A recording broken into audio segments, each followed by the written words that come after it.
I hope you have written down it in your fair book regarding meaning of joint venture and who is co-venturer and distinction between joint venture and partnership and difference between joint venture and consignment. These things that I have sent. ನೀವು ಅದನ್ನ ಬರೆದು ಇಟ್ಕೋಬೇಕು, ಚೆನ್ನಾಗಿ ಓದಬೇಕು. ಇದ್ರ ಮೇಲೆ 2 marks question, ಆಮೇಲೆ ನಿಮಗೆ 5 ಮಾರ್ಕ್ಸ್ ಕ್ವಶನ್ ಬರುವಂತ ಅವಕಾಶಗಳು. Coming to the recording of joint venture transactions, I have already discussed with you the 3 possibilities of maintaining the records. The first possibility was ಅದಕ್ಕೆ ನಾವು ಫಸ್ಟ್ ಮೆಥಡ್ ಅಂತ ಕರಿತೇವೆ, ಮೆಥಡ್ಸ್ ಆಫ್ ಮೇಂಟೈನಿಂಗ್ ಅಕೌಂಟ್ಸ್ ಅಂತ. First method ಅದನ್ನ ನಿಮಗೆ ಕಳಿಸಿದ್ದೇನೆ ನಾನು, ಅದ್ರ ಜೊತೆಗೆ ಅದ್ರ ಜರ್ನಲ್ ಎಂಟ್ರಿನೂ ಕಳಿಸಿದ್ದೇನೆ. ಆ ಜರ್ನಲ್ ಎಂಟ್ರಿನ ನಾನು ನಿಮಗೆ ಇವತ್ತು ಡಿಸ್ಕಷನ್ ಮಾಡ್ತೇನೆ. ಫಸ್ಟ್ ಮೆಥಡ್ ಏನು, when each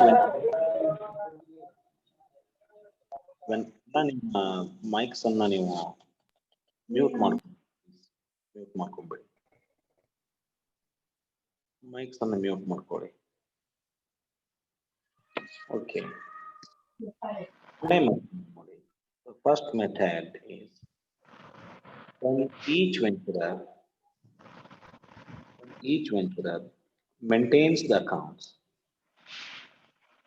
where all the transactions of joint venture are recorded. ಎಷ್ಟು ಜನ ವೆಂಚರರ್ಸ್ ಅದಾರಲ್ಲ, ಸಪೋಸ್ ಎಸ್ಟರ್ಡೇಸ್ ಎಕ್ಸಾಂಪಲ್ ಇಬ್ರು ಇದ್ರು, ಎ ಮತ್ತು ಬಿ. ಈಚ್ ವೆಂಚರರ್ ಅಂದ್ರೆ ಅರ್ಥ A as well as B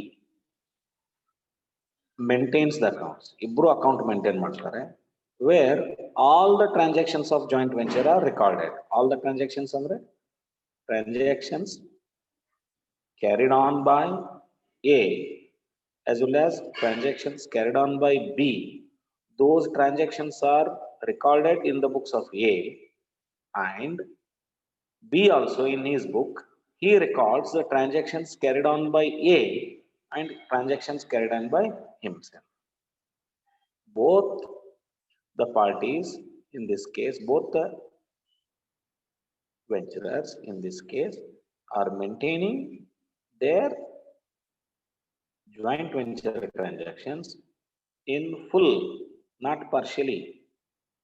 Transactions carried on by the venturer in whose books of accounts the account is maintained, as well as his co-venturer's transaction.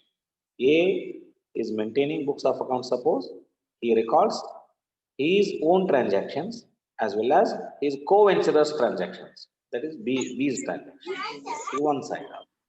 Suppose B is maintaining the books of accounts means B is recording the transactions of himself that he has undertaken, as well as he is going to record the transactions carried on by A also. ಅದಕ್ಕೆ ನಾವೇನು ಕರಿತೀವಿ ನೋಡ್ರಿ, heading ಎಷ್ಟು ಚೆನ್ನಾಗಿದೆ, ಅದು ಅರ್ಥ ಮಾಡ್ಕೋಬೇಕು. When each venturer ಅಂದ್ರೆ all the venturers in the joint venture maintains the accounts. ಒಟ್ಟರು ಮೇಂಟೈನ್ ಮಾಡ್ತಾರ, ನಾ ಮೇಂಟೈನ್ ಮಾಡಿಲ್ರಿ, ಅವ ಮಾಡೇನ್ರಿ, ಅಥವಾ ಅವ ನಾ ಮೇಂಟೈನ್ ಮಾಡಿಲ್ರಿ, ಇವ್ ಮಾಡೇನ್ರಿ, ಇಲ್ಲ, ಎಲ್ಲರೂ ಮೇಂಟೈನ್ ಮಾಡ್ತಾರ. 3 ಜನ ಪಾರ್ಟ್ನರ್ಸ್ ಇದ್ರ 3 ಜನ, 4 ಜನ ಇದ್ರ 4 ಜನ, ಇಬ್ರು ಇದ್ರ ಇಬ್ರು. ನನಗೆ ಸಂಬಂಧ ಇಲ್ಲ ಅನ್ನಕ ಬರಂಗಿಲ್ಲ. ಅವ್ರು ಅವನು ಮೇಂಟೈನ್ ಮಾಡ್ಬೇಕು, ಇವನು ಮೇಂಟೈನ್ ಮಾಡ್ಬೇಕು, ಇವನು ಮೇಂಟೈನ್ ಮಾಡ್ಬೇಕು. That is first method. When each venturer maintains the accounts where, the situation where all the transactions of joint venture are recorded. ಒಂದು ಬಿಡದ ಅವ್ರು ಎಲ್ಲವನ್ನೂ ರೆಕಾರ್ಡ್ ಮಾಡಿರ್ತಾರೆ. ಅವ್ರು ತಮಗೆ ಸಂಬಂಧಪಟ್ಟಿದ್ದು ಆತು, ತಮ್ಮ ಕೋ ವೆಂಚರರ್ಗೆ ಸಂಬಂಧಪಟ್ಟಿದ್ದು ಆತು, ಎಲ್ಲ ಟ್ರಾನ್ಸಾಕ್ಷನ್ಸ್ ಅನ್ನ ತಮ್ಮ ಪುಸ್ತಕದಲ್ಲಿ ಅವರು ಮೇಂಟೈನ್ ಮಾಡ್ತಾರೆ. ಇದು ಫಸ್ಟ್ ಮೆಥಡ್. ಇಲ್ಲಿ ಸುಮಾರು ನಿಮಗೆ ಎಷ್ಟು ಅಂದ್ರೆ 18 ಎಂಟ್ರೀಸ್ ಬರ್ತಾರೆ. ಬಂದಿದಾವ, ಕಳಿಸಿದ್ದೀನಿ, ಬಂದಿದಾವ ನಿಮಗೆ, ಬಂದಿದಾವಲ್ಲ? ಓಕೆ, ಇದರಲ್ಲಿ 18 ಎಂಟ್ರೀಸ್ ಅದಾವ ನೋಡ್ರಿ. ಹೌದಾ? 18 ಜರ್ನಲ್ ಎಂಟ್ರಿ.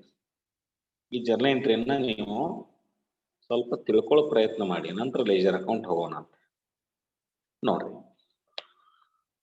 ಈಗ ಒಂದು ಸಿಚುವೇಶನ್ ನೋಡಿ, ಒಂದನೇ ಮೆಥಡ್ ನಲ್ಲಿ ಏನ್ ಬರುತ್ತೆ ಅಂದ್ರೆ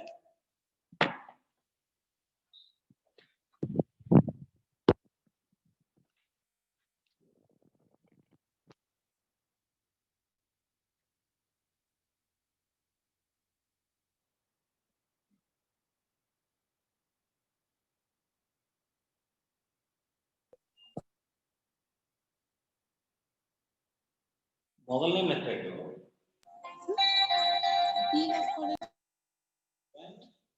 each venturer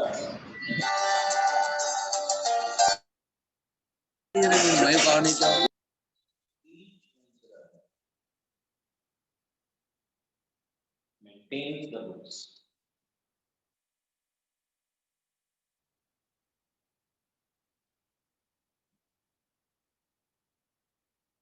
Maintains the books. And all the transactions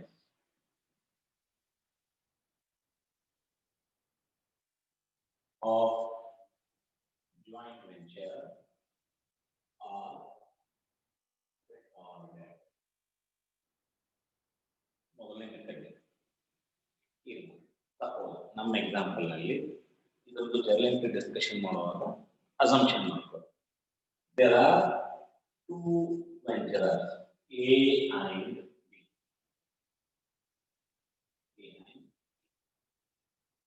ಇವರಿಬ್ಬರ ನಡುವೆ ಒಂದು joint venture. They are following first method of accounting in recording the joint. ಇವರು ಏನ್ ಮಾಡ್ಕೊಂಡ್ರೆ ಫಸ್ಟ್ ಮೆಥಡ್ ಆಫ್ ಅಕೌಂಟಿಂಗ್ ಅನ್ನ ಫಾಲೋ ಮಾಡೋಣ. ಅರ್ಥ ಏನು? ಫಸ್ಟ್ ಮೆಥಡ್ ಅಂದ್ರೆ A also maintains books of accounts. B also maintains books of accounts.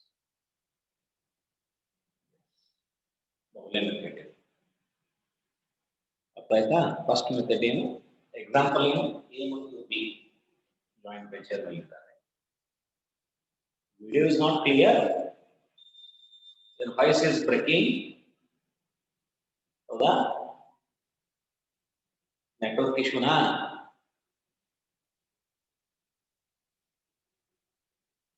Voice is not clear. Is not clear?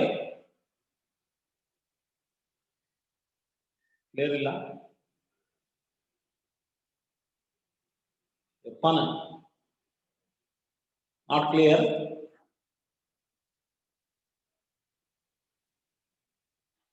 Board is not clear.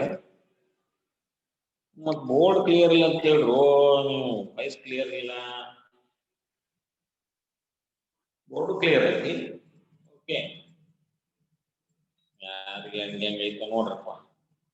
ಇಷ್ಟು ಸದ್ಯಕ್ಕಷ್ಟು okay. ಇವನ್ನೆಲ್ಲ ಕಳಿಸಿದ ನಾನು. Board ಬಗ್ಗೆ ತಲೆ ಕೆಡಿಸ್ಕೋಬೇಡ್ರಿ. Already I have sent value advance. Already sent. ಇದೆಲ್ಲ ಕಳಿಸಿದೆ ನಾನು. ಅದನ್ನೇ ನಿಮ್ಗೆ ರಿಪೀಟ್ ಮಾಡ್ತಾ ಇದ್ದೀನಿ. Okay, suppose in this case first method ನಲ್ಲಿ ಒಂದು ಎಕ್ಸಾಂಪಲ್ ಏನಂದ್ರೆ ದೇರ್ ಆರ್ ಟೂ ವೆಂಚರರ್ಸ್. ಹೆಸರೇನು? A and B ತಿಳ್ಕೊಳ್ಳಿ. ಈಗ ನೀವು ಮೊದಲನೇ ಜರ್ನಲ್ ಎಂಟ್ರಿ ಅಂದ್ರೆ ಇಬ್ರು ಪುಸ್ತಕನಾಗನು ಈ ಜರ್ನಲ್ ಎಂಟ್ರಿ ಪಾಸ್ ಆಗಬೇಕು. ಇಬ್ರು ಪುಸ್ತಕನಾಗನು ಜಾಯಿಂಟ್ ವೆಂಚರ್ ಅಕೌಂಟ್ ಬರಬೇಕು. ಇಬ್ರು ಪುಸ್ತಕನಾಗನು ಕೋ ವೆಂಚರ್ ಅಕೌಂಟ್ ಬರಬೇಕು. ಆಯ್ತಾ? ಅದಕ್ಕೆ ನಾವೇನಂತ ಗೊತ್ತೇನು? ಇನ್ ದ ಬುಕ್ಸ್ ಆಫ್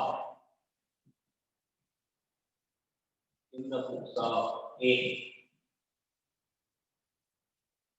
ಅದರ ಅರ್ಥ ಏನು? As an accountant of A ನೀವು ಈ ಲೆಕ್ಕ ಬಿಡಿಸಾಕತ್ತೀರಿ ಅಂತ ಅರ್ಥ. ಏನ್ ಪುಸ್ತಕನೇ A is maintaining the books of accounts ಅಂದ್ರೆ in the books of A. ಹಂಗೇನೆ B is maintaining the books of accounts ಅಂದ್ರೆ in the books of B. In the books of A ಯಾವ್ಯಾವ ಅಕೌಂಟ್ ಹಾಕ್ತೀರಿ? ಒಂದು ಜರ್ನಲ್ ಎಂಟ್ರಿನ ಪಾಸ್ ಮಾಡ್ತೀರಿ. Journal entry pass ಮಾಡ್ತೀರಿ. ಎರಡನೇದು leisure accounts ಪೈಕಿ ಯಾವ್ಯಾವ ಹಾಕ್ತೀರಿ ಅಂದ್ರೆ ನೀವು ಲೆಜರ್ ಅಕೌಂಟ್ಸ್ ಯಾವ ಹಾಕ್ತೀರಿ ಅಂದ್ರೆ number 1 joint venture account. Joint venture account. Number 2 ಏನ್ ಪುಸ್ತಕದಲ್ಲಿ ಮತ್ತೊಂದು account ಯಾರಾಗ್ತದೆ? B's account. B's account. It means that A has to pass journal entry. A has to prepare ledger account. ledger account ಅಲ್ಲಿ ಯಾವ ಎಷ್ಟು account ಹಾಕಬೇಕು? A ಒಂದು joint venture account ಹಾಕ್ತಾನೆ, ಮತ್ತೆ B's ಅಕೌಂಟ್ ಹಾಕ್ತಾನೆ.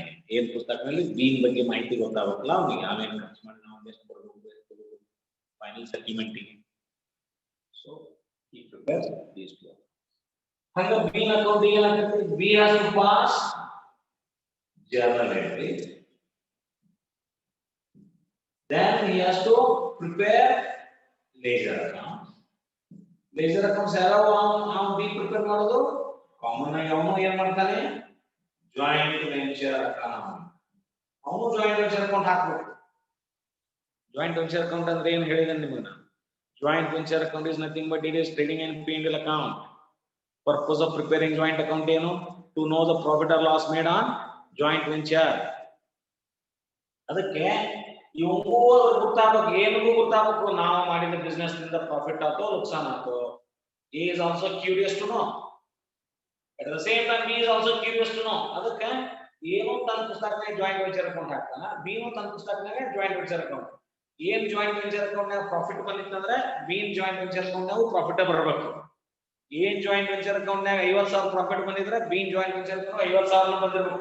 ಇವಂದ್ರಾಗ 50, ಇವಂದ್ರಾಗ 30, ಇವಂದ್ರಾಗ 30, ಇವಂದ್ರಾಗ 50 ಆಗಕ್ಕೆ ಸಾಧ್ಯ ಇಲ್ಲ. ಅದು profit is A profit, loss is A loss. ಇಬ್ಬರು ಅಷ್ಟ ಬರಬೇಕು. ಹೇಳ್ತಾ joint venture is same, one and same in these two books. ಮುಂದೆ B ಜಾಯಿಂಟ್ ವೆಂಚರ್ ಅಕೌಂಟ್ ಹಾಕೋ ಜೊತೆ ಮತ್ತೆ ಅಕೌಂಟ್ ಹಾಕ್ತಾನವ? A's ಅಕೌಂಟ್ ಹಾಕ್ತಾನ. B ತನ್ನ ಪುಸ್ತಕನಾಗ ಯಾರ ಅಕೌಂಟ್ ಹಾಕ್ತಾನ? ಏನ್ ಬಗ್ಗೆ ಮಾಹಿತಿ ಮಾಡ್ತಾರ ಒಂದು ಏನ್ ಅಕೌಂಟ್ ಹಾಕ್ತಾನ. ಅರ್ಥ ಆಯ್ತಾ? ನೀವು ಈಗ ಪ್ರತಿ ಪ್ರಾಬ್ಲಮ್ ನಲ್ಲಿನೂ ಜರ್ನಲ್ ಎಂಟ್ರಿ ಹಾಕೋ ಅವಶ್ಯಕತೆ ಇಲ್ಲ. ಜರ್ನಲ್ ಎಂಟ್ರಿ ಹಾಕೋ ಅವಶ್ಯಕತೆ ಇಲ್ಲ. ಜರ್ನಲ್ ಎಂಟ್ರಿ ತಿಳ್ಕೊಳ್ಳೋದಷ್ಟ, ಜರ್ನಲ್ ಎಂಟ್ರಿ ಹಾಕೋಂಗಿಲ್ಲ. ಇದ್ರಾಗ ರಾಯಲ್ಟಿ ಒಳಗೆ ಜರ್ನಲ್ ಎಂಟ್ರಿ ಹಾಕ್ತಿದ್ವಿ, ಒಂದೆರಡು ಪ್ರಾಬ್ಲಮ್ ಹಾಕೇವಿ. ಇಲ್ಲಿ ಅದನ್ನು ಮಾಡೋಂಗಿಲ್ಲ, ತಿಳ್ಕೊಳ್ಳೋದಷ್ಟ ಜರ್ನಲ್ ಎಂಟ್ರಿ. ಪ್ರಾಬ್ಲಮ್ ಶುರು ಆತಂದ್ರೆ ಫಸ್ಟ್ ಮೆಥಡ್ ಪ್ರಾಬ್ಲಮ್ ಚಾಲು ಆತಂದ್ರೆ in the books of A ಅನ್ನೋದೈತಿ joint venture account, B's account. In the books of B ಅನ್ನಬೇಕು joint venture account, A's account ಅಂದಾಗ ಒಂದು ಪ್ರಾಬ್ಲಮ್ ಮುಗಿತೈತಿ. ಫಸ್ಟ್ ಮೆಥಡ್ ನಲ್ಲಿ ಒಂದು ಪ್ರಾಬ್ಲಮ್ ಮುಗಿಯೋದು ಯಾವಾಗ ಅಂದ್ರೆ ಇಬ್ರು ಪುಸ್ತಕನಲ್ಲಿ ಜಾಯಿಂಟ್ ವೆಂಚರ್ ಅಕೌಂಟ್ ಆಗಿ ಇಬ್ರು ಪುಸ್ತಕನಲ್ಲಿ ಕೋ ವೆಂಚರ್ ಅಕೌಂಟ್ ಹಾಕಿದ್ರೆ ಮುಗಿತು. ಫಸ್ಟ್ ಗೆ ಒಬ್ಬನ ಪುಸ್ತಕನಾಗ ಹಾಕಬೇಕು in the books of A joint venture account, B's account. Next continue ಆಗ್ತೈತೆ problem in the books of B joint venture account, A's account. ಇಷ್ಟು ಹಾಕಿಬಿಟ್ರೆ 15 ಮಾರ್ಕ್ಸ್ ಇದ್ವಿ. ಅರ್ಥ ಆಯ್ತಾ? ಇಲ್ಲಿ ಲೆಜರ್, ಇಲ್ಲಿ ಜರ್ನಲ್ ಎಂಟ್ರಿ ಹಾಕುವ ಅವಶ್ಯಕತೆ. ಇದು ಫಸ್ಟ್ ಮೆಥಡ್. ಏನ್ ಫಸ್ಟ್ ಮೆಥಡ್? ಫಸ್ಟ್ ಮೆಥಡ್ ಏನು? ರಿಪೀಟ್ ಮಾಡಿ. Where or when each venturer maintains the books. Each venturer A as well as B are maintaining the books here. Each venturer maintains the books. A also maintaining the books, B also maintaining the books. Each venturer maintains the books where all the transactions of joint venture are recorded. ಇಲ್ಲಿ ಏನ್ ತನ್ನ ಪುಸ್ತಕನಾಗ B ಗೆ ಸಂಬಂಧಪಟ್ಟ transaction ಇಲ್ಲಿ entry ಮಾಡಕತ್ತಾನ, ಮತ್ತೆ B ತನ್ನ ಪುಸ್ತಕನಾಗ A ಗೆ ಸಂಬಂಧಪಟ್ಟಿದ್ದನು entry ಮಾಡ್ಕೊಳ್ಳೋದು. ತನಗೆ ಸಂಬಂಧಪಟ್ಟಿದ್ದು ಪ್ಲಸ್ ಅವನ ಕೋ ವೆಂಚರ್ ಸಂಬಂಧಪಟ್ಟಿದ್ದ ಟ್ರಾನ್ಸಾಕ್ಷನ್ ಎಂಟ್ರಿ. ಅದರ ಅರ್ಥ ಏನು? where all the transactions of joint venture are recorded. So the transactions carried on by A or B or A. A also maintains, A also records all the transactions, B also records all the transactions. A also is maintaining books of account, B also is maintaining books of account. Adu first method. When each venturer maintains the books where all the transactions followed. Heading अर्थ आता, first method heading अर्थ आता.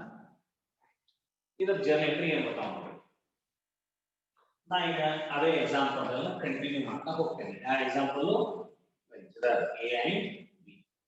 Suppose ನೀವೀಗ ಏನ್ ಪುಸ್ತಕದಲ್ಲಿ there are A and B venturers, ಇದರಲ್ಲಿ ಏನ್ ಪುಸ್ತಕದಲ್ಲಿ ನೀವು account ಹಾಕಕತ್ತೀರಿ ಅಂತ ಹೇಳಿ ಅಸಂಪ್ಷನ್ ಮಾಡ್ಕೊಳ್ಳಿ.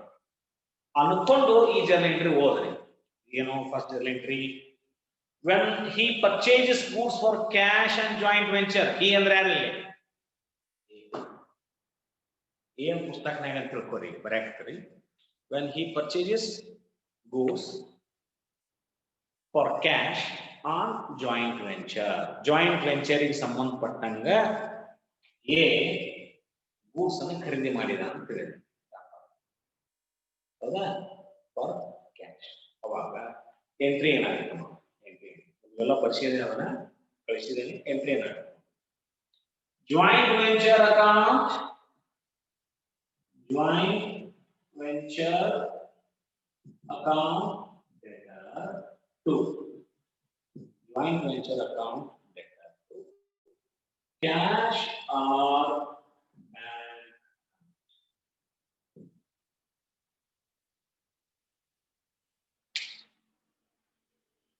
ಯಾರ ಪುಸ್ತಕದಲ್ಲಿ ಬರೆಯಕತ್ತೀರಿ ಅವ ಗೂಡ್ಸ್ ಖರೀದಿ ಮಾಡಿದ್ನ ಅಂದ್ರ, ಯಾರ ಪುಸ್ತಕದಲ್ಲಿ ಬರೆಯಕತ್ತೀರಿ ಅವ. ಈಗ ಏನ್ ಪುಸ್ತಕದಲ್ಲಿ ಬರೆಯಕತ್ತೀರಿ, ಏನ್ ಪುಸ್ತಕದಲ್ಲಿ ಬರೆಯಕತ್ತೀರಿ, ಈಗ ಏನ್ ಖರೀದಿ ಮಾಡಿ ಅಂತ ತಿಳ್ಕೊರಿ. ಒಮ್ಮೆ ಏನು ಖರೀದಿ ಮಾಡಿರ್ತಾನ, ಬಿ ಏನು ಖರೀದಿ ಮಾಡಿರ್ತಾನ. ಏನ್ ಪುಸ್ತಕದಲ್ಲಿ ಬರೆಯೋತ್ನಾಗ ಎ ಖರೀದಿ ಮಾಡಿದ್ದಕ್ಕೆ ಅಂದ್ರೆ joint venture account debtor to cash or bank account ಅಂದ್ರಿ. ಹೌದಾ? ಕ್ಯಾಶ್ ಆರ್ ಬ್ಯಾಂಕ್ ಅಕೌಂಟ್ ಅಂದ್ರಿ. ಈಗ ನೀವು ಬಿನು ಒಂದಿಷ್ಟು ಗೂಡ್ಸ್ ಅನ್ನು ಖರೀದಿ ಮಾಡಿ ಕಳಿಸಿದ್ದ ಅಂತ ಹೇಳಿದ್ರಿ,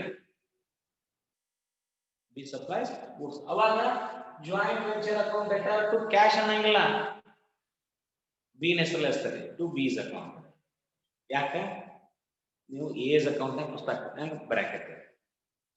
ಸಪೋಸ್ ಅದ ಏನು ಬಿ ಪುಸ್ತಕನಾಗ ಬರೆಯಕತ್ತೀರಿ ಅಂತ ಹೇಳಿರಿ, ಅವಾಗ ಎ ಸಪ್ಲೈ ಮಾಡಿದ್ದೇನಾಯ್ತಲ್ಲ joint venture account debtor to A's account ಅಂತೆ. ಬಿ ಖರೀದಿ ಮಾಡಿದ್ದೇನಂತೇಳಿ joint venture account debtor to cash or bank account ಅಂತೆ. ಯಾಕಂದ್ರೆ ಬಿ ಪುಸ್ತಕನಾಗ ಬರೆಯ. ಅರ್ಥ ಆಗತೈತಿ? ಡಿಫರೆನ್ಸ್ ಅರ್ಥ ಆಗತೈತಿ? ಓಕೆ.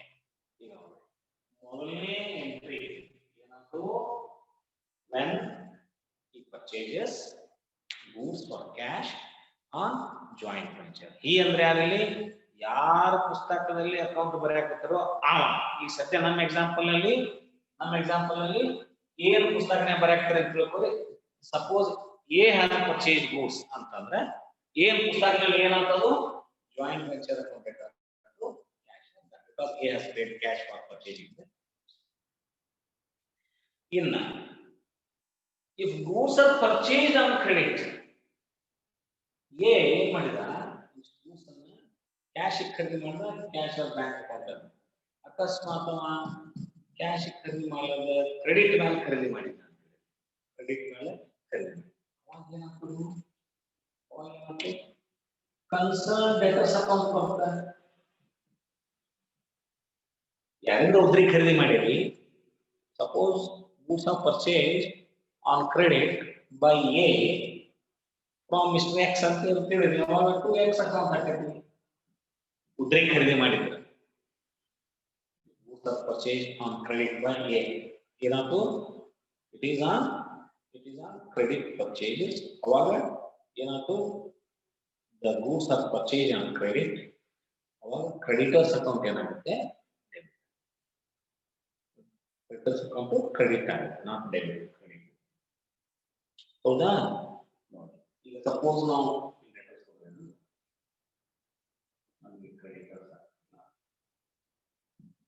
ಉದ್ರಿ ಖರೀದಿ ಮಾಡಿದ್ವಿ ಅಂದ್ರೆ ನಮ್ಗೆ ಕೊಟ್ಟವ್ರು ಏನಾದ್ರು ಕ್ರೆಡಿಟ್ ಆಗುತ್ತೆ. ಅವ್ರು ಈಗ ನೋಡಿ ಇನ್ನೊಂದು ಸಿಚುವೇಶನ್ ಇದೆ. ರೊಕ್ಕ ಕೊಟ್ಟು ಖರೀದಿ ಮಾಡಿಲ್ಲ, ಉದ್ರಿನೂ ಖರೀದಿ ಮಾಡಿಲ್ಲ, ಆಲ್ರೆಡಿ ಏನಂದ್ರೆ ಒಂದಿಷ್ಟು ಗೂಡ್ಸ್ ಇದ್ದು ಖರೀದಿ ಮಾಡಿಲ್ಲ. ನಾವು ಮೊದಲಿನ ಒಂದು ಯಾವಾಗ ತಗೊಂಡಿದ್ದ ಗೂಡ್ಸ್ ಇದ್ದು, ಸ್ವಂತದ್ದು ಅಂತ ಹೇಳಿದ್ರು. ಈಗ ಅವ್ನು ಖರೀದಿ ಮಾಡಿಲ್ಲ, ಉದ್ರಿನೂ ಖರೀದಿ ಮಾಡಿಲ್ಲ, ರೊಕ್ಕ ಖರೀದಿ ಮಾಡಿಲ್ಲ, ತನ್ನ ಹತ್ರ ಇದ್ದಿದ್ದು ಕೊಟ್ಟಾನ. ಅದರ ಅರ್ಥ ಏನು? ತನ್ನ ಹತ್ರ ಇದ್ದಿದ್ದು, suppose he has contributed from his own stock. ಅವನ ಹತ್ರ ಇದ್ದ ಸ್ಟಾಕ್ ನಲ್ಲಿ ಈಗ ಒಂದು ಕನ್ಸ್ಟ್ರಕ್ಷನ್ ಆಕ್ಟಿವಿಟಿ ಅಂತ ಹೇಳಿರಪ್ಪ, ಆಲ್ರೆಡಿ ಅವ ಯಾವ್ದೋ ಒಂದು ಹಳೆ ಬಿಲ್ಡಿಂಗಿಗೆ ಇನ್ನೊಂದು ಯಾವ್ದೋ ಪ್ರಾಜೆಕ್ಟ್ ಖರೀದಿ ಮಾಡಿ ಉಸುಗಿತ್ತು ಅಂತ ಹೇಳಿದ್ರೆ ಅವ್ನು ಹಳೆ ಹೊಸದಾಗಿ ಖರೀದಿ ಮಾಡಂಗಿಲ್ಲ. ಇದಕ್ಕೆ ಇದು ಉಸುಗ ಇಲ್ಲಿ ಕಳಿಸಿದ ಅಂತ ಹೇಳಿದ್ರಿ. ಏನಂತ? Supplied from his own stock. ಅಲ್ಲಿ ಕ್ಯಾಶ್ ಹೋಗಿಲ್ಲ, ಅಲ್ಲಿ ಉದ್ರಿ ಖರೀದಿ ಮಾಡಿಲ್ಲ, ಅಂತ ಸಂದರ್ಭದಲ್ಲಿ ಏನಾಗ್ತದೆ instead of cash or bank account ಏನು ನಾವೇನಂತೀವಿ ಪರ್ಚೇಸಸ್ ಅಕೌಂಟ್ ಅಂತ ಕರೀತೀವಿ.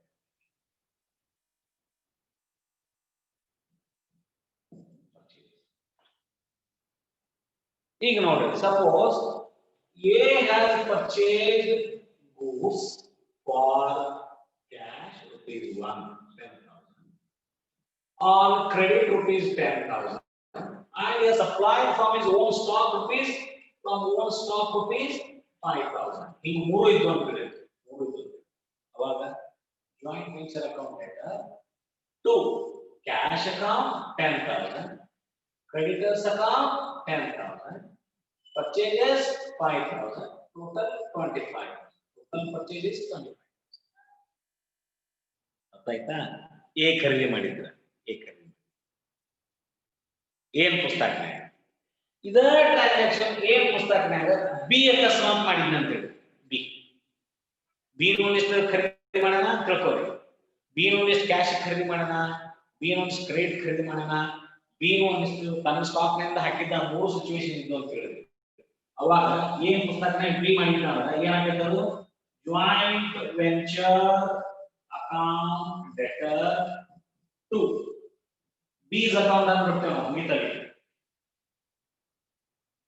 ಅವ ಕ್ಯಾಶ್ ಇರ ತರವಲ್ಲ ಕ್ರೆಡಿಟ್ ತರವಲ್ಲ ತನ್ನ ಸ್ಟಾಕ್ ನಿಂದ ಹಾಕುವಲ್ಲ ಸಂಬಂಧ ಇಲ್ಲ ಯಾರಿಗೆ ಎ ಒಟ್ಟ ಏನ್ ಮಾಡ್ಬಿಡ್ತಾನೆ ಎ ತನ್ನ ಪುಸ್ತಕನಾಗ ಬಿ ನಿಂದ ಇಷ್ಟು ಬಂದೈತಿ ಅವ ಹೆಂಗಾರ ತಂದಿರೋಲ್ಲ ಕ್ಯಾಶ್ ಕೊಟ್ಟು ಖರೀದಿ ಮಾಡ್ಕೊಂಡ್ರ ತಂದಿರೋಲ್ಲಕ್ಕ ಕ್ಯಾಶ್ ಕೊಟ್ಟರ ಖರೀದಿ ಮಾಡ್ಕೊಂಡ್ ಬರೋಲ್ಲಕ್ಕ ಉದ್ರಿಯರ ತಂದಿರೋಲ್ಲಕ್ಕ ಅವ್ನ ಸ್ಟಾಕ್ ನಂತರ ಹಾಕಿಲ್ಲ ಒಟ್ಟು ಹಾಕ್ಯಾನವ ಅಂತ ತಿಳಿರಿ ಒಟ್ಟು ಹಾಕಿದ್ದು ಅಂತ ಬರ್ಕೊಂತಾರ ಅವನು 25,000 ಹಾಕಿದ್ನ ಅಂತ ತಿಳಿರಿ. ಅವಾಗ A will never bother about all these things whether B has purchased it for cash or he has purchased on credit or he is purchased or he is supplied from his own stock. It is not the worry of, it is not the business of A. A ತನ್ನ ಪುಸ್ತಕನಾಗ ಬರ್ಕೊಳ್ಳುವಾಗ B ಹೆಂಗ್ ತಂದ ಅಂತ ಒಟ್ಟು B ಎಷ್ಟು ತಂದ ಅನ್ನೋದಷ್ಟ. Suppose ಇದ problem ನೀವು B ಪುಸ್ತಕನಾಗ ಬರೆಯಾಗ್ತದೆ ಅಂತ ಹೇಳಿ ಬಿ ಪುಸ್ತಕನಾಗ ಬರಿಬೇಕಲ್ಲ. ಅವಾಗ ಇದೇನಾಯ್ತು ನೋಡ್ರಿ ಏನಾಯ್ತು ಜಾಯಿಂಟ್ ವೆಂಚರ್ ಅಕೌಂಟ್ ಡೆಟರ್ 2 ಏಸ್ ಅಕೌಂಟ್. ಇಲ್ಲಿ ನೋಡ್ರಿ ಏನ್ ಪುಸ್ತಕನಾಗ ಏನಂತ ಬರ್ಕೊಂಡಿದ್ದ ತಾನು ಕ್ಯಾಶ್ ಖರೀದಿ ಮಾಡಿದ್ದು ನಾವು ಉದ್ರಿ ಖರೀದಿ ಮಾಡಿದ್ದು ನನ್ನ ಸ್ಟಾಕ್ ಬೇರೆ ಬೇರೆ ಹಚ್ಕೊಂಡಿದ್ದ ಎ ಹೌದಿಲ್ಲ ಒಟ್ಟು 25,000 ಆಗಿತ್ತು. ಅದ ಬಿ ಪುಸ್ತಕನಾಗ ಬಿ ಏನ್ ಬಗ್ಗೆ ತಲೆ ಕೆಡಿಸ್ಕೊಳ್ಳಂಗಿಲ್ಲ joint venture account A's account 25,000 ಮುಂದದ ಏನೇ ಎಂಟ್ರಿ ಬರ್ತದೆ ನೋಡ್ರಿ ಬಿ ಪುಸ್ತಕನಾಗ ಬಿ ಟ್ರಾನ್ಸಾಕ್ಷನ್ ಬರ್ಕೋಬೇಕಲ್ಲ ಬಿ ಟ್ರಾನ್ಸಾಕ್ಷನ್ ಅವಾಗ ಆ ಡಿಟೇಲ್ ಬರ್ಕೊಂತಾನ joint venture account debtor 2 cash 2 creditors 2 purchases ಅಂದ್ರೆ ಇಲ್ಲಿ 10,000 ಹಾಕಿ 25 ಇಲ್ಲಿ ಹೆಂಗ ತಲೆ ಕೆಲಸಗೊಂಡಿದ್ದಿರಲ್ಲ ಬೀನ್ ಬಗ್ಗೆ ಬೀನು ಒಂದಿಷ್ಟು ಕ್ಯಾಶ್ಗೆ ಬೀನು ಒಂದಿಷ್ಟು ಉದ್ರಿ ಬೀನು ತನ್ನ ಸ್ಟಾಕ್ ನಿಂದ ಹಾಕಿದ್ನಂದ್ರೆ ಏನ್ ತಲೆ ಕೆಲ್ಸಗಳಾದ ಏನ್ ತನ್ನ ಪುಸ್ತಕನಾಗ ಟೋಟಲ್ 25,000 ಬರ್ಕೊಂಡ ಬಟ್ ಏ ತಂದ ಡಿಟೇಲ್ ಬರ್ಕೊಂಡಿದ್ದ ಏನಂತ ಕ್ಯಾಶ್ ಎಷ್ಟು ತಂದ ಉದ್ರಿ ಎಷ್ಟು ತಂದ ತನ್ನ ಸ್ಟಾಕ್ ಎಷ್ಟು ಕೊಟ್ಟಿದ್ದ ಹಾಕೊಂಡಿದ್ದ. ಅದು ಉಲ್ಟಾ ಆತ ಈಗ ಬಿ ತನ್ನ ಪುಸ್ತಕನಾಗ ಬರೆಯುವಾಗ ಏನ್ ಎ ಹೆಂಗ್ ತಂದ ಅನ್ನೋ ತಲೆ ಕೆಡಿಸ್ಕೊಳ್ಳಂಗಿಲ್ಲ ಎ ಎಷ್ಟು ತಂದ ಅನ್ನೋದಷ್ಟು ತಲೆ ಕೆಡಿಸ್ಕೊಂಡ ಜಾಯಿಂಟ್ ವೆಂಚರ್ ಕೊಂಡಾಯ್ತು ಎ ಮುಂದೆ ಬಿ ಏನ್ ಮಾಡಿದ ತಂದ ಡಿಟೇಲ್ ಬರ್ಕೊಂಡ ತಂದು ನಾ ಏನೇನ್ ತಂದಿದ್ದ ಕ್ಯಾಶ್ ಎಷ್ಟು ತಂದ ಉದ್ರಿ ಎಷ್ಟು ತಂದ ತನ್ನ ಸ್ಟಾಕ್ ನಲ್ಲಿ ಎಷ್ಟು. This is how you need to apply your mind in the books of A, in the books of B. A ಪುಸ್ತಕನಾಗ ಎ ತಂದ ಡಿಟೇಲ್ ಬರ್ಕೊಂಡ ಬಿ ಪುಸ್ತಕನಾಗ ಬಿ ತಂದ. ಇದು ಮೊದಲನೇ entry regarding first entry regarding what? First entry regarding when a venturer purchases goods on cash, goods on credit, or when venturer contributes something from his stock. These are the situations how the entries are going to be recorded. And now, ಎರಡನೇ entry when he incurs expenses on joint venture, ಇದಲ್ದನ goods ಖರೀದಿ ಮಾಡೋದು ಒಂದಿಷ್ಟು expense ಮಾಡಿದ್ದ ಅಂತ ಹೇಳಿದ್ರೆ wages ಕೊಟ್ಟಿದ್ದ, ಅಪ್ರಾಯ್ ಕೊಟ್ಟಿದ್ದ, ಇವನ್ನೆಲ್ಲ ಎಲ್ಲಿ ಡೆಬಿಟ್ ಮಾಡ್ತೀವಿ ನಾವು? ಟ್ರೇಡಿಂಗ್ ಅಕೌಂಟ್ ಡೆಬಿಟ್ ಮಾಡೇವಿಲ್ಲ. ಈಗ ಪರ್ಚೇಸಸ್ ಅನ್ನು ಎಲ್ಲಿ ಡೆಬಿಟ್ ಮಾಡೇವಿ ನಾವು? 2 ಪರ್ಚೇಸಸ್ ಅಂತೇವಿ ಜಾಯಿಂಟ್ ವೆಂಚರ್ಗೆ, ಸಾರಿ ಟ್ರೇಡಿಂಗ್ ಅಕೌಂಟ್ಗೆ. ಹಾಗೆ ಇವ್ರು ಖರೀದಿ ಮಾಡಿದ್ದು ಜಾಯಿಂಟ್ ವೆಂಚರ್ಗೆ 2 ಬ್ಯಾಂಕ್ ಅಂತೇವಿ ನಾವು ಪರ್ಚೇಸ್ ಮಾಡಿದ್ದು, ಹೌದಾ? ಇನ್ ಎಕ್ಸ್ಪೆನ್ಸ್ ಇನ್ಕರ್ ಮಾಡಿದ್ರೆ ಏನಾಗೋದು? Joint venture account to cash bank. Joint venture account debtor to cash bank. ಯಾವುದು? ಎಕ್ಸ್ಪೆನ್ಸ್. ಇದು ಏನ್ ಪುಸ್ತಕದಲ್ಲಿ ಎ ಖರ್ಚು ಮಾಡಿದ್ದಾರೆ, ಬಿ ಖರ್ಚು ಮಾಡಿದ್ದವ್ರು ಏನಾಗತ್ತೆ ನೋಡ್ರಿ. ಬಿ ಖರ್ಚು ಮಾಡಿದ್ದವ್ರೆ joint venture account debtor to B's account ಅಂತ. ಬಿ ಖರ್ಚು ಮಾಡಿದ್ದು ಬಿನ ಹೆಸರಲ್ಲೇ, ಎ ತಾ ಖರ್ಚು ಮಾಡಿದ್ದು ಕ್ಯಾಶ್ ಬ್ಯಾಂಕ್, ಅವನ ಕೈಲಿ ರೊಕ್ಕ ಹೋಗಿರ್ತದೆ. ಅರ್ಥಾತ್ ಎ ಖರ್ಚು ಮಾಡಿದ್ದು ಕ್ಯಾಶ್ ಬ್ಯಾಂಕ್ ಅಂತಾನೆ, ಬಿ ಖರ್ಚು ಮಾಡಿದ್ದು ಬಿನ ಹೆಸರಲ್ಲೇ ಅಂತ. ಎ ಖರೀದಿ ಮಾಡಿದ್ದು ಕ್ಯಾಶ್ ಬ್ಯಾಂಕ್ ಅಂತ, ಬಿ ಖರೀದಿ ಮಾಡಿದ್ದು ಬಿನ ಹೆಸರಲ್ಲೇ. ಯಾವ್ದು ಎಲ್ಲಿದು? ಏನ್ ಪುಸ್ತಕನಾಗ ಇದ? ಬಿನ್ ಪುಸ್ತಕನಾಗ ಏನಾಕತಿ? ಬಿನ್ ಪುಸ್ತಕನಾಗ ಬಿ ಖರೀದಿ ಮಾಡಿದ್ದು ಕ್ಯಾಶ್ ಬ್ಯಾಂಕ್, ಬಿ ಎಕ್ಸ್ಪೆನ್ಸ್ ಮಾಡಿದ್ದು ಕ್ಯಾಶ್ ಬ್ಯಾಂಕ್, ಎ ಖರೀದಿ ಮಾಡಿದ್ದು joint venture account is account, A ಖರ್ಚು ಮಾಡಿದ್ದು joint venture account is account. ಒಂದು ಜಾಯಿಂಟ್ ವೆಂಚರ್ ಹಾಕಕ್ ಕಲ್ತ್ರೆ ಇನ್ನೊಂದು ಜಾಯಿಂಟ್ ವೆಂಚರ್ ಈಜಿ ಆಗ್ತದೆ. First you have to learn to prepare joint venture in one book. ಯಾರು ಒಬ್ರು ಪುಸ್ತಕನ ಬರೆಯಕ್ ಕಲಿಬೇಕು, ಎಕ್ಸಾಕ್ಟ್ಲಿ ಅದ್ರಲ್ಲಿ ಏನಾಗುತ್ತೆ? ಕಾಪಿ ಪೇಸ್ಟ್ ಆಗುತ್ತೆ. ಸೊ ಲೈಟ್ ಡಿಫ್ರೆನ್ಸ್ ಹೆಂಗ್ ಹೇಳ್ತಾನೆ. ಸೇಮ್ ಎಂಟ್ರೀಸ್ ರೆಕಾರ್ಡ್ ಆಗ್ತಾವ, ಸೇಮ್ ಪ್ರಾಫಿಟ್ ಬರ್ತೈತಿ, ಸೇಮ್ ಲಾಸ್ ಬರ್ತೈತಿ, ಎವ್ರಿಥಿಂಗ್ ಇಸ್ ಸೇಮ್. ಸ್ವಲ್ಪ ಅಲ್ಲಿ ಬದಲಾವಣೆ ಏನು ನಿಮಗೆ ಗೊತ್ತಾಗ್ತದೆ ಪ್ರಾಬ್ಲಮ್. ಈಗಂತೂ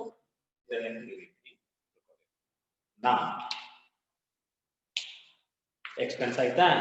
ನಂತರ ವೆನ್ ಕೋವೆಂಚರರ್ ಸಪ್ಲೈಸ್ ದ ಗೂಡ್ಸ್, ಅವೆಲ್ಲ ಡಿಸ್ಕಷನ್ ಮಾಡೇನಿ. ಈಗ ಕೋವೆಂಚರರ್ ಸಪ್ಲೈ ಮಾಡಿದಾಗ ಏನನ್ನೋದು ಹೇಳೇನಿ.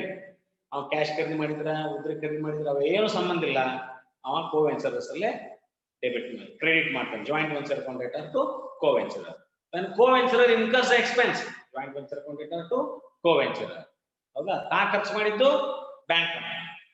ಆನಂತರ when he discounts the bill, when bill is drawn on the coventurer, coventurer ಮೇಲೆ ಬಿಲ್ ಡ್ರಾ ಆಗಿತ್ತು ಅಂತ ಹೇಳಿದ್ರಿ. ಅಂದ್ರೆ coventurer has accepted the bill in favour of him. A ಏನ್ ಫೇವರ್ ಆಗಿ ಬಿ ಒಂದು ಬಿಲ್ ಅಕ್ಸೆಪ್ಟ್ ಮಾಡಿದ್ದ ಅಂದ್ರೆ ಏನಿಗೆ ಅದು ಬಿ ಆರ್ ಆಗತ್ತೆ, ಬಿಗೆ ಅದು ಬಿ ಪಿ ಆಗತ್ತೆ. ಏನಿಗೆ? ಬಿ ಪಿ ಆಗುತ್ತೆ. ಅವಾಗ ಎಂಟ್ರಿ ಏನಂತ ನೋಡ್ರಿ, B R to B R ರೊಕ್ಕ ಬರುವ ಬದ್ಲಿ ಬಿ ಆರ್ ಬಂದೈತಿ. ಯಾರಿಂದ? ಕೋವೆಂಚರರ್. ಕ್ಯಾಶ್ ಬಂದಿತ್ತಂದ್ರೆ ಕ್ಯಾಶ್ ಟು ಕೋವೆಂಚರರ್ ಅಂತೇಳಿ. ಕ್ಯಾಶ್ ಬದ್ಲಿ ಏನ್ ಬಂದೈತಿ? ಬಿಲ್ಸ್ ಬಂದೈತಿ.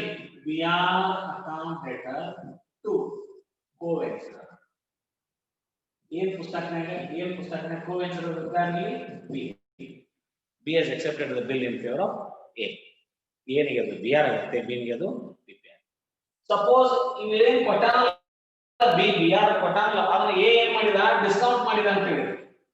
ಡಿಸ್ಕೌಂಟ್ ಮಾಡಿದ bill. Suppose bill worth rupees 10,000 ಯಾರು ಅಕ್ಸೆಪ್ಟ್ ಮಾಡಿದ್ರು? ಕೋವೆಂಚರರ್. ಆ ಬಿಲ್ ಯಾರ ಹತ್ರ ಬಂತು? ಏನ್ ಹತ್ರ ಬಂತು. ಏನೀಗ ರೊಕ್ಕ ಬೇಕಾಗಿತ್ತು ಅರ್ಜೆಂಟ್. ಇದು 3 ತಿಂಗಳಾದ್ಮೇಲೆ ಬಿನಿಂದ ರೊಕ್ಕ ಬರ್ತಿತ್ತು. ಬಿಲ್ ಬಂದೈತಿ, ರೊಕ್ಕ ಅಲ್ಲ. ಬಟ್ 3 ತಿಂಗಳಾದ್ಮೇಲೆ ಬಿನಿಂದ ರೊಕ್ಕ ಬರ್ತೈತಿ ಅನ್ನೋ ಗ್ಯಾರಂಟಿ. ಬಟ್ ಈಗ ಇವಂಗ ಅವಸರಕ್ಕೆ ಅಡಚಣೆಗೆ ರೊಕ್ಕ ಬೇಕಾಗೈತೆ. ಯಾರಿಗೆ? ಹೇಗೆ? 3 ತಿಂಗಳು ತಡ್ಕೋಷ್ಟು ಪ್ರಾಣ ಇಲ್ಲ. ಅದಕ್ಕೆ ಏನ್ ಮಾಡಿದ? ತನ್ನ ಬ್ಯಾಂಕರ್ ಅಂತ ಹೋಯ್ದ. ಈಗ ಬಿಲ್ ಇಟ್ಕೊಂಡು ತನ್ನ ಬ್ಯಾಂಕರ್ ಅಂತ ಹೋದ. ಅವಾಗ ಬ್ಯಾಂಕರ್ ಏನ್ ಮಾಡಿದ್ರು? ಆ ಬಿಲ್ ಇಟ್ಕೊಂಡ್ರೆ ರೊಕ್ಕ ಕೊಟ್ಟರು. ಯಾರಿಗೆ? ಏನು ಮುಂದೆ 3 ತಿಂಗಳು ತಡೆದ ಅವರು ಮುಂದೆ ಬಿನ್ ಹತ್ರ ವಸೂಲ್ ಮಾಡ್ಕೊಂತಾರೆ. ಯಾರು? Banker. That is called discounting of bill. ಈಗ ಏನಂದ್ರೆ 10,000 ರೂಪಾಯಿ ಬಿಲ್ ಐತೆ ಅಂತ ಹೇಳಿರಿ. ಯಾರು ಎಕ್ಸೆಪ್ಟ್ ಮಾಡಿದ್ರು? ಬಿ. ಏನಿಗೆ 3 ತಿಂಗಳು ಈ ಬಿಲ್ ಇತ್ತು, ಬಿ ಆರ್ ಇತ್ತು. 3 ತಿಂಗಳಾದ್ಮೇಲೆ ಬಿ 10,000 ರೂಪಾಯಿ ಕೊಡ್ತಾನ. ಅವಧಿ 3 ತಿಂಗಳು ಐತಿ. ಬಟ್ 3 ತಿಂಗಳಿಗೆ ಇವ್ರು ಫೈನಾನ್ಷಿಯಲ್ ಕ್ರಂಚ್ ಐತಿ. ಯಾರಿಗೆ? ಲಿಕ್ವಿಡಿಟಿ ಕ್ರಂಚ್ ಐತಿ. ಏನಿಗೆ? ರೊಕ್ಕ ಅರ್ಜೆಂಟ್ ಬೇಕಾಗೈತಿ. ಅದಕ್ಕೆ ಏನ್ ಮಾಡಿದ? ಬ್ಯಾಂಕರ್ ಅಂತ ಎಕ್ಸಾಮ್ ಬ್ಯಾಂಕರ್ ಅಂತ ಹೋಗ. ನೋಡಪ್ಪ, ನಾನು 3 ತಿಂಗಳದ ಒಂದು ಬಿಲ್ ಐತಿ, ಬಿ 3 ತಿಂಗಳ ರೊಕ್ಕ ಕೊಡ್ತಾನ 10,000. ನನಗೆ ಸರ್ ರೊಕ್ಕ ಬೇಕಾಗೈತೆ, ಅದಕ್ಕೆ ಬಿಲ್ ಇಟ್ಕೊಂಡು ರೊಕ್ಕ ಕೊಡೋಣ. ಯಾಕಾಗಲ್ಲ? ಯಾರು? ಬ್ಯಾಂಕರ್. ಅವಾಗ ಬ್ಯಾಂಕ್ ಏನ್ ಮಾಡಿದ? ಬಿ ಆರ್ ಕೊಟ್ಟ. ಯಾರು? ಎ. ಬಿ ಆರ್ ಕೊಟ್ಟ. ಬ್ಯಾಂಕ್ ಏನ್ ಮಾಡಿದ? 10,000 9,800 ಕೊಟ್ಟ. Is paid less than the face value of the bill. Is paid less than the face value of the bill. ಮುಂದೆ ಇದನ್ನ 9800 ಇವ್ ಕೊಟ್ಟು 3 ತಿಂಗಳು ತಡೆದು ಏನೇನ್ ಮಾಡಿದ ಬಿ ಹತ್ರ ಒಂದು 10,000 ಇಸ್ಕೊಂಡ 10,000 ಇಸ್ಕೊಂಡು 200 ಮತ್ತೆ ವಾಪಸ್ ಕೊಡೋದಿಲ್ಲ ಅವನು ಯಾರಿಗೆ ಹೇಗೆ ಮೊದಲ ಪಾಠ ಕೊಟ್ಟ ನಾವು 3 ತಿಂಗಳು ಮೊದಲ ಅದಕ್ಕೆ ನಾವೇನ್ ಕರಿತೀವಿ ಡಿಸ್ಕೌಂಟಿಂಗ್ ಆಫ್ ಬಿಲ್ ಅಂತ ಕರಿತೀವಿ to avoid the liquidity crunch ಇನ್ನು ಸ್ಲೋ ಹೇಳ್ಬೇಕಾ ನೀ ಇನ್ನು ಎಷ್ಟು ಸ್ಲೋ ಹೇಳ್ಬೇಕು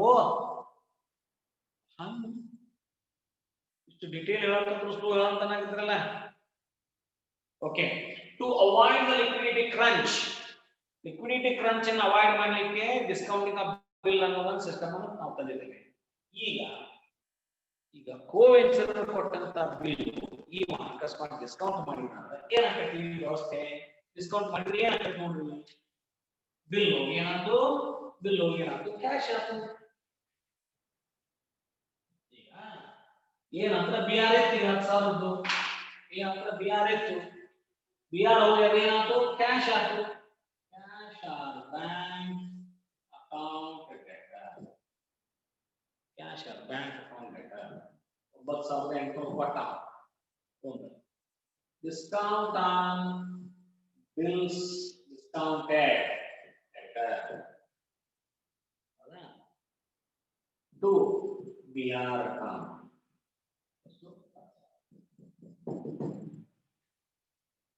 BR होगी कैश बंद BR होगी कैश बंद BR और कैश बंद आया तो कैश और बैंक अकाउंट डेटर ಎಷ್ಟು कैश बंद ತಸ್ತು ಕಡಿಮೆ ಎಷ್ಟು ಬಂತು 200 ಬಂದಿತ್ತು discount account debtor to BR account BR ಬಂದಾಗ ಏನು ಬರ್ತಿದ್ವಿ ನಾವು ಬಿ ನಿಂದ BR ಬಂದ BR ಅಕೌಂಟ್ ಡೆಟರ್ ಟು ಕೋವೆಂಚರ್ ಅಂದ್ರೆ ಈಗ ಏನಾಯ್ತು BR ಹೊಳ್ಳಿ ಹೋತ ಹೊರಗೆ ಆಗಲೇ BR has come in ಅದಕ್ಕೆ BR account deter debit what comes in credit what goes out BR is a real account ಅದು ಬಂದಿದ್ದಕ್ಕೆ BR ಅಕೌಂಟ್ ಡೆಟರ್ ಅಂದಿದ್ವಿ ಯಾರಿಂದ ಬಂದಿತ್ತು who is the giver ಕೋವೆಂಚರ್ is the giver ಅವನ ಹೆಸರಲ್ಲೇ ಬರ್ದಿದ್ವಿ ಎಂಟ್ರಿ ಅದ ನೋಡಿ journal entry ಅದ ನಿಮ್ಮ ಹತ್ರ entry number 5 and 6 I am telling entry number 5 ಏನೈತಿ BR ಅಕೌಂಟ್ ಡೆಟರ್ ಟು ಕೋವೆಂಚರ್ ಯಾಕಕತಿ ಕೋವೆಂಚರ್ ಇಂದ ನಮಗೆ BR ಬಂದೈತಿ ಅದಕ್ಕೆ BR has come in real account coventure is a personal account who is the giver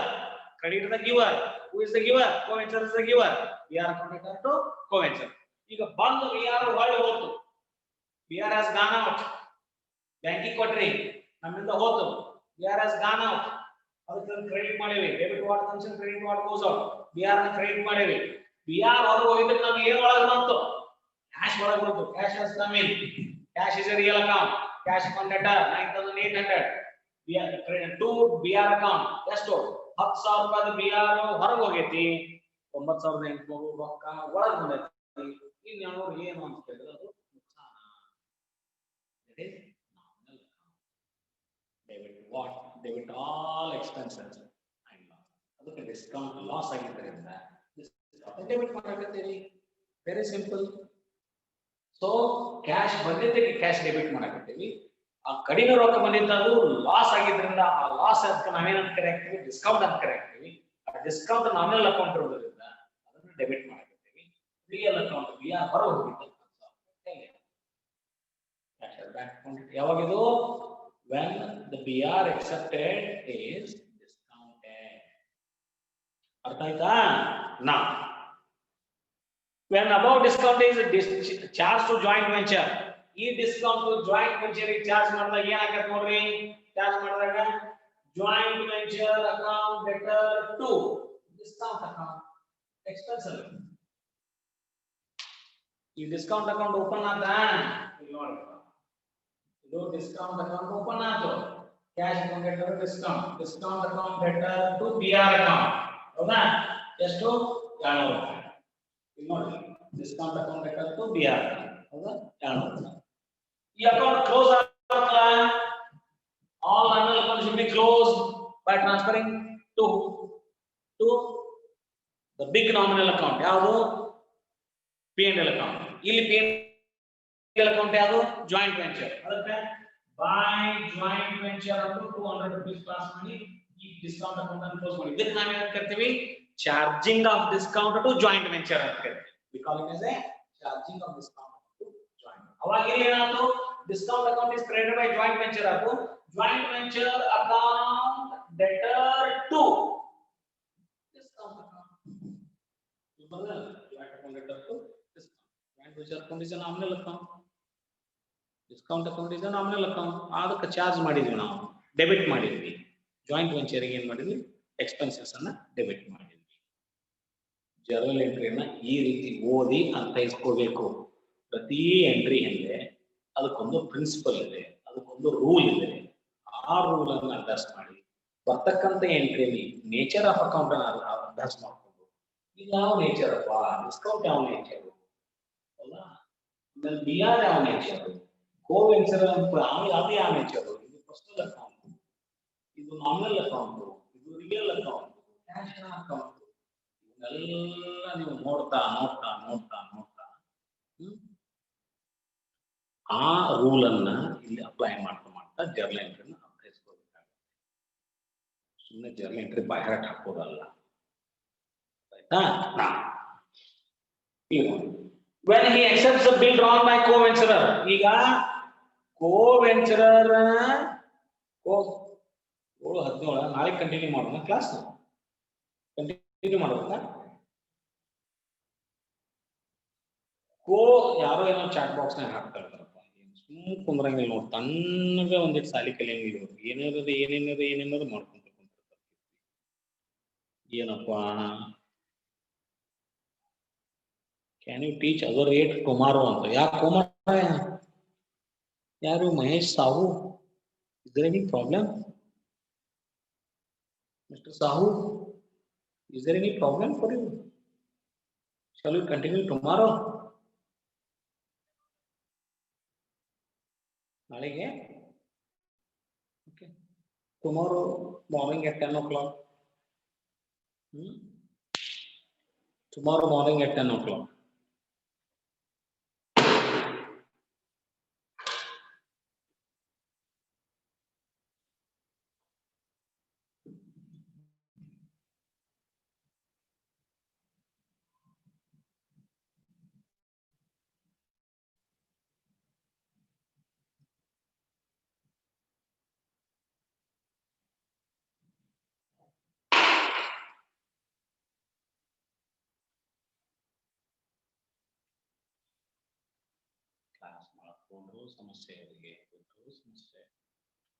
I cannot understand the psychology.